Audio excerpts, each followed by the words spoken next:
네, 반갑습니다. 너하라 TV를 시청하고 계시는 애국 국민 여러분, 또 나라와 민족을 위해 깨어 기도하고 계시는 애국 성도 여러분, 저는 지금 기독자유통일당 당사에 나와 있습니다.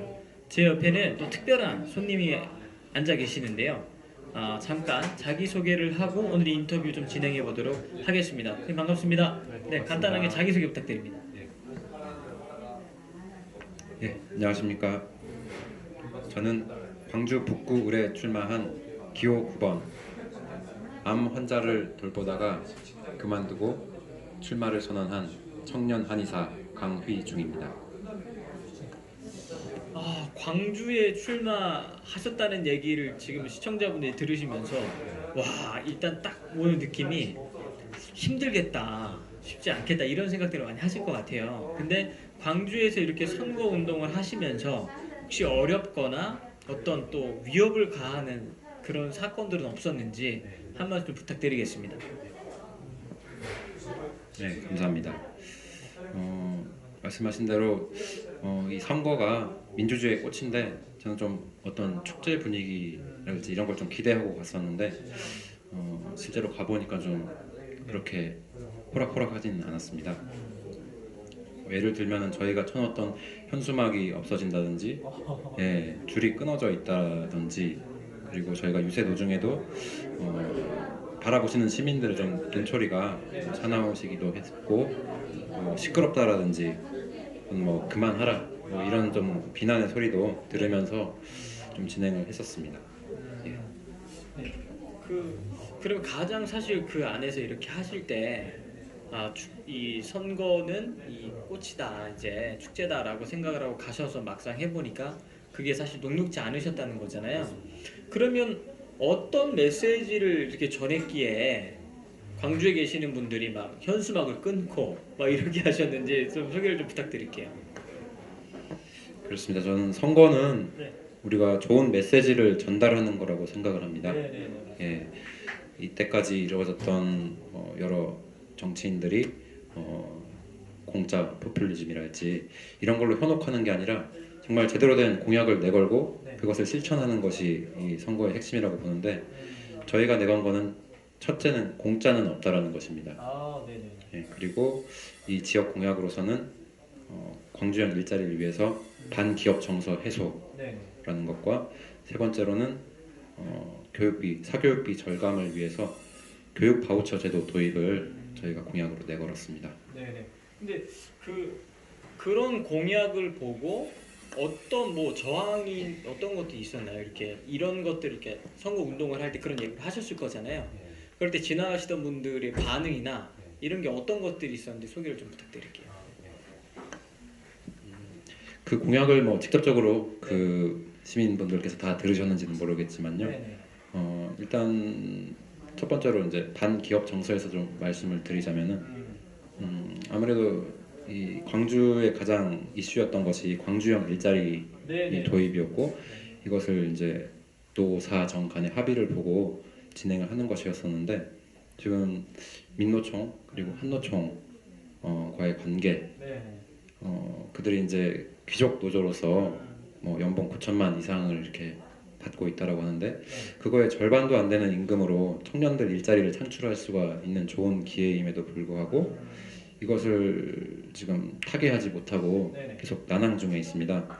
그래서 이러한 반기업 정서를 만들고 있는 어떻게 보면 기득권 세력이라고 할 수 있죠. 네. 예, 민노총 해체 이런 거를 저희가 강하게 주장하다 보니까 좀 그렇게 된 면이 있지 않나라는 생각도 들고 네네. 또 더불어 약간 이거 부연 설명을 하자면 이제 반기업 정서의 하나가 이제 교육이 잘못되어 있기 때문입니다. 자라는 학생들에게 네. 기업가가 정말 꼭 필요하고 일자리 창출을 위해서 필요한 존재라는 것을 설명을 해줘야 하는데 지금 정교조 교육으로 인해서 각 학교 도서관에 가장 많이 놓인 책이 네. 혹시 어떤 인물의 책인 줄 아십니까? 자세히 모르겠습니다. 예, 저도 이걸 참 놀랐는데 바로 전태일이라고 합니다. 예, 노동운동가 전태일이라고 하는데 그분의 삶이 뭐 잘못되었다라는 것을 말씀드리는 게 아닙니다. 네네. 그 당시 1970년에 이분이 이제 분신 자살을 하게 되는데 그 당시에 일자리가 상당히 열악하고 그런 환경을 개선하자라는 것은 이제 100번 옳은 이야기였는데 이분의 삶을 통해서 노동자들에 대한 그런 시각을 변화시키는 것은 물론 좋은 점이었지만 그것을 영웅화하고 오히려 이제 기업가들을 착취자로 여기고 네네 맞습니다. 예, 그런 곱지 않은 시선을 지금 자라나던 그 학생들이 네네. 배우게 된다라는 것입니다. 그래서 이런 것들에 대해서 저희가 주장하는 예, 민노총 정교조 해체 이런 거 좀 반감을 사고 있지 않나라는 생각이 듭니다. 그 아까 얘기하실 때 이제 공짜는 없다라는 얘기 해주셨는데 그걸 조금 더 풀어서 설명을 좀 부탁드리겠습니다. 그렇습니다. 정치가들이 정말 해야 할 일은 네.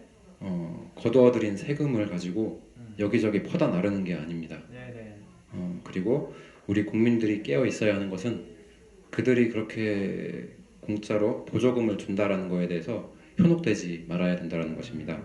왜냐하면 이 돈이라는 것은 결국 우리 국민들의 세금에서 나오는 것이고 네.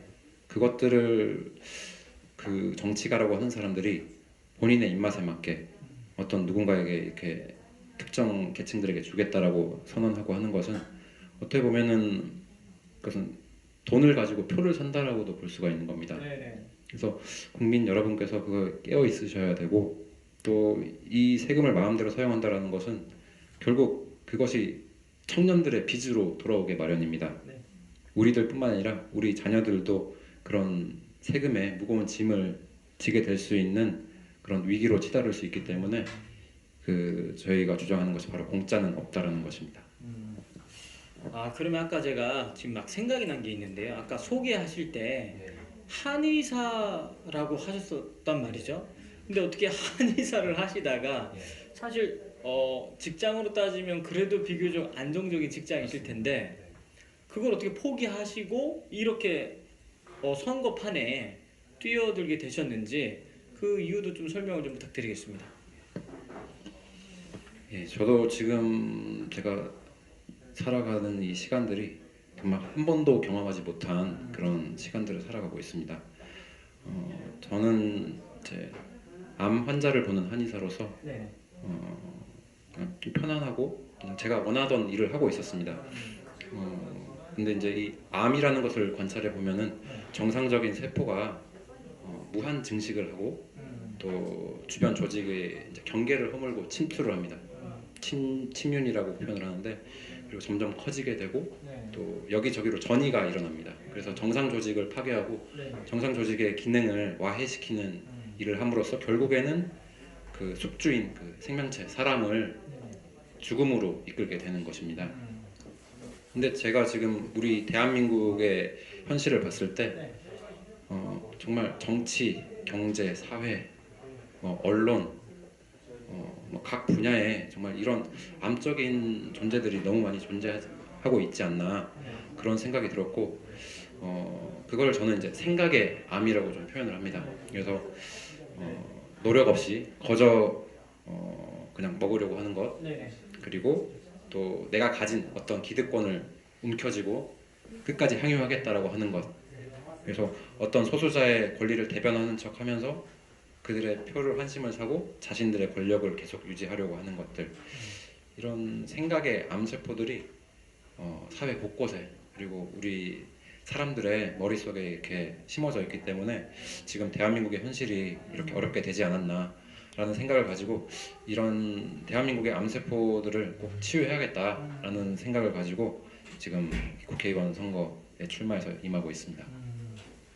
그러니까 한의사로 계실 때는 환자들의 암세포를 치유했다면 지금 대한민국의 암세포처럼 자라나고 있는 이 주사파나 그리고 그런 사상, 이념 그런 것들을 똑같은 암세포와처럼 보이기 때문에 그런 국가를 살리는 한의사의 어떤 마음을 품고 이렇게 선거판에 나오셨다 이제 그런 얘기를 해주셨는데요.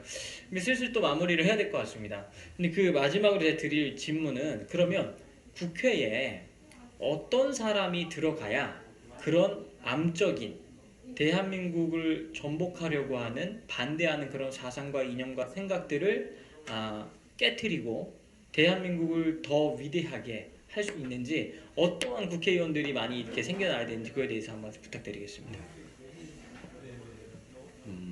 제가 지금 광주에서도 유세를 하면서 좀 그 광주 시민 여러분에게 많이 드리고 있는 말씀인데요. 국회의원이 될 자격이 있는 사람은 저는 다음 네 가지를 꼭 네. 그 견지해야 된다고 생각을 합니다.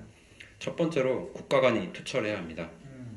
그래서 대한민국의 건국이 1948년 8월 15일에 건국되었다라는 이 사실을 명확하게 하시고 네. 또 설명할 수 있는 사람. 그래서 주적이 누구냐라고 물었을 때 북한이다라고 확실하게 대답할 수 있는 사람이어야 한다고 생각합니다.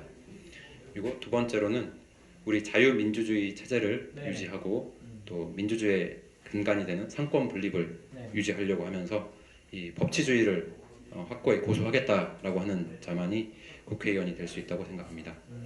그리고 세 번째로는 자유시장 경제 체제를 유지해서 네. 사회주의로 가지 않고 개인의 자유 그리고 개인의 능력과 노력에 따라서 네. 그 개인이 자신의 소질을 개발하고 또 나아가서 사회 발전할 수 있고 또 나라가 더 튼튼해질 수 있는 이런 기본적인 체제를 유지하려고 하는 사람이어야 한다고 생각합니다. 그리고 마지막으로 네 번째는 네. 한미 동맹을 더 공고히 할 수 있고 강화해 나갈 수 있는 사람만이 우리나라의 국회의원이 될 자격이 있다고 생각합니다. 네, 방금 말씀해주신 그 네 가지를 토대로 대한민국의 건국 이념을 그리고 그 건국 이념 안에서 더 대한민국 위대하게 이렇게 끌어나갈 수 있는 많은 국회의원들이 이번 21대 총선에 좀 들어갔으면 좋겠습니다. 그리고 끝까지 또 광주에서 힘들지만 선전해주시고 또 기독자유통일당 또 비례대표로도 또 많이 이렇게 선전이 되고 있는 거 아니겠습니까? 그래서 이번에 꼭 국회에 들어가실 수 있도록 너아라 TV도 끝까지 응원하도록 하겠습니다. 이 시간 내주셔서 대단히 감사합니다. 네, 감사합니다.